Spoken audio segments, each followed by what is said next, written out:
అమరవీరుల వీర విహంగా చేయాల్సిన అవసరం లేదు. అటువంటి సమయం వస్తే తప్పకుండా చేద్దాం, తప్పేముందండి. అటువంటి పరాక్రమ దేశం మనదే, అటువంటి భూమి మనది. ఇలాంటి నీరు మనకు నేర్పించింది. కేవలం కర్మ భూమి, జ్ఞాన భూమి, యోగ భూమి కాదు, పరాక్రమ దేశం, పరాక్రమవంతమైన మహిళల్ని కన్నా దేశం ఇది, నేల ఇది. హిందూ అటువంటి వారు కలుసుకుంటే ఒక్కొక్కరిని ఏ విధంగా పోరాడగలమో మనకి తెలుసు. మన పూర్వీకుల నుంచి వస్తున్నటువంటి శక్తి మనలో డిఎన్ఏ ఉంది. కేవలం మన స్వార్థము, మనకెందుకు లేని ఒక భయంతోటో, పిరికితనంతోటో, బద్ధకంతోటో ఈ రోజున మనం ధర్మం పట్ల సరైనటువంటి శ్రద్ధ చూపించడం లేదు. కానీ సమయం ఆసమైంది. ఇప్పుడు జనవరి 5న విశ్వ హిందూ పరిషత్ వారు ఇటువంటి ఏకత్వం కోసమే, హిందువులలో ఏకత్వం కోసమే, మన హిందూ ధర్మాన్ని మరింత బలోపేతం చేసుకోవడం కోసమే హైందవ శంకరావాన్ని నిర్వహిస్తున్నారు.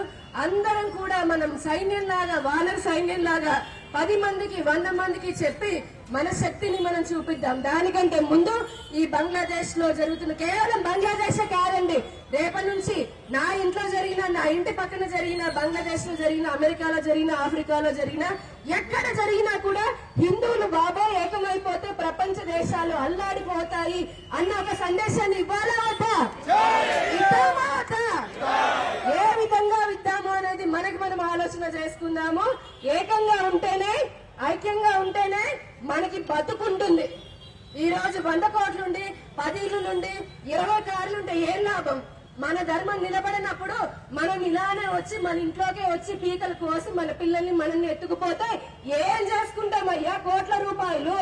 మన ధర్మం ఉన్నంతసేపే కదా మనం కూడా నిలబడేది.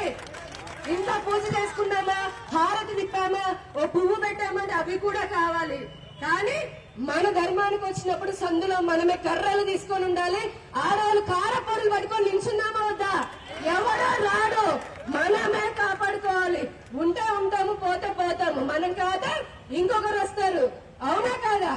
ఈ జీవితంలో అలా ఒక సంకల్పం తీసుకొని అందరం కూడా సంఘటితంగా ఉండాలి అని చెప్పని ఈ అవకాశం ఇచ్చినందుకు ధన్యవాదాలు. అలాగే ఈ రోజున ఇంత పెద్ద కార్యక్రమాన్ని విజయవంతం చేసినందుకు, ఈ కార్యక్రమానికి వచ్చినందుకు సంఘ పెద్దలకి, అలాగే స్వామీజీలకి, వివిధ క్షేత్రాల నుంచి వచ్చినటువంటి కార్యకర్తలకి, హిందువులకి, సహకరించినటువంటి మీడియా వారికి, పోలీసు వారికి, అలాగే ప్రజలకి కూడా, సామాన్య ప్రజలకి, వాళ్ళ దూరం నుంచి ఇళ్లపై నుంచి చూస్తూ మాకు మద్దతును తెలుపుతున్నటువంటి మహిళామణులు, అలాగే ప్రజానికులకు అందరికీ పేరు పేరున నమస్సుమాంజలి తెలియజేసుకుంటూ జై శ్రీరామ్.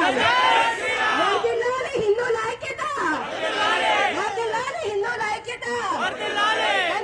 ఖండిద్దాం బంగ్లాదేశ్ లో హిందువులపై దాడులను, ఖండిద్దాం బంగ్లాదేశ్ లో హిందూ మహిళలపై అఘాయిత్యాలను.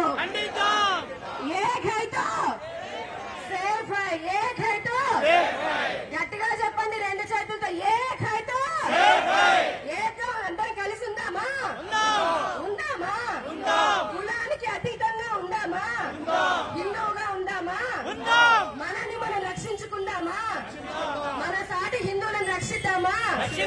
మన ధర్మానికి మనమే కాపలాదారుగా ఉందామా? జై శ్రీరామ్. శ్రీమాత్రే నమః. ధన్యవాదాలు. హిందూ బంధువులందరికీ నమస్కారం. ఈరోజు బంగ్లాదేశ్ లో